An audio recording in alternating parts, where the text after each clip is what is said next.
animals or something? We found out that he had been collecting at the age of 12 to 14, you know, when your hormones are raging, puberty. He was collecting dead animals, roadkill, riding around the rural roads and collecting them in bags. His mother didn't know, I didn't know, and apparently none of his playmates knew. What did you know before 12? If we're going to help people, what are some signs, this is all recollection now, of course, Okay. that should have told me something about that? Before 12, there really wasn't, I mean, if I had known about the roadkill, that would have been a red flag. I would have done something immediately, intervened. But before that, there wasn't really anything. Would you call him a normal boy up to 12? Yeah, except extremely shy. And one of the things I'd like to tell parents is don't disregard shyness. Things can be fomenting in that young mind. Dig. Just pull out everything that you possibly can. Don't stop. Yes, talk deeply and intensely.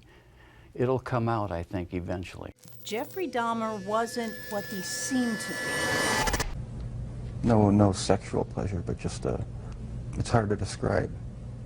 Sense of power, sense of control? I suppose that's a good way of putting it, yeah.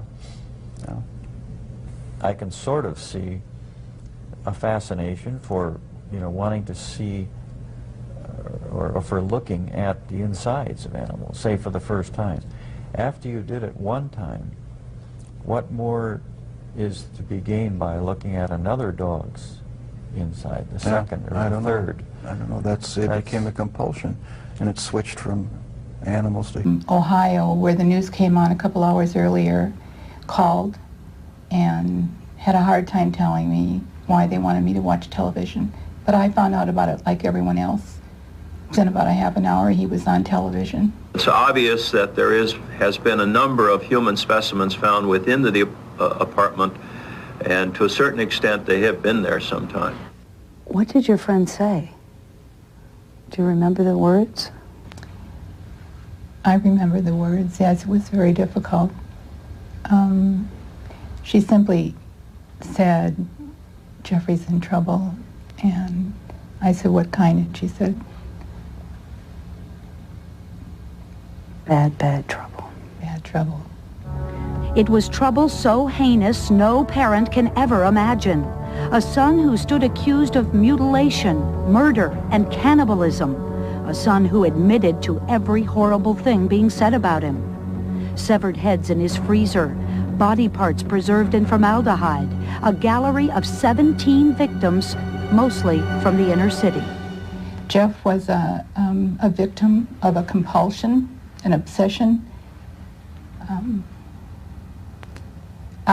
When I went to visit him, I asked him what it had been like during all of these years, and what did he say to that?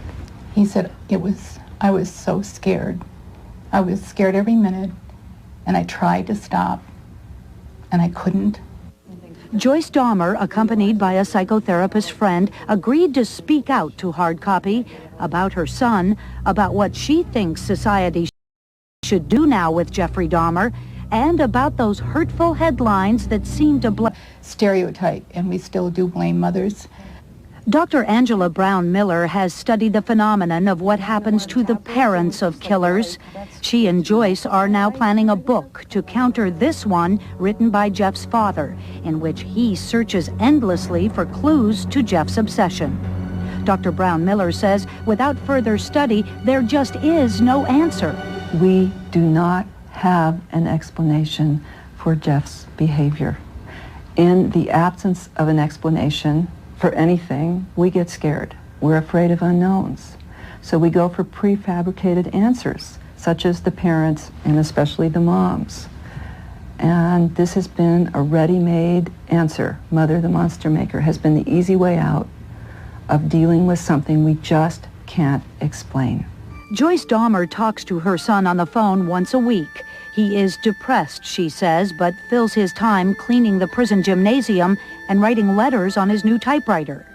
But as a certified counselor herself, one thing bothers Joyce, and it is this. Jeffrey Dahmer gets no therapy. He sees no psychiatrists, and no one comes in to study him in an effort to find out what motivated this most infamous killer.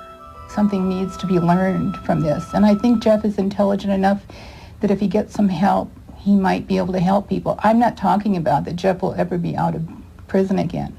He won't, no matter what he finds out about himself. But I think he has a right as a human being. He's not a monster, he's a human being. And I think he deserves some help.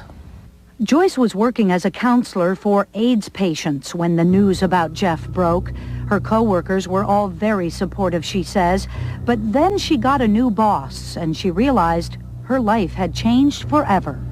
I experienced on the job having an employer tell me to take Jeff's picture off my desk, to that I would no longer be allowed to represent the company in the public, that I'd sort of become the elephant in the living room.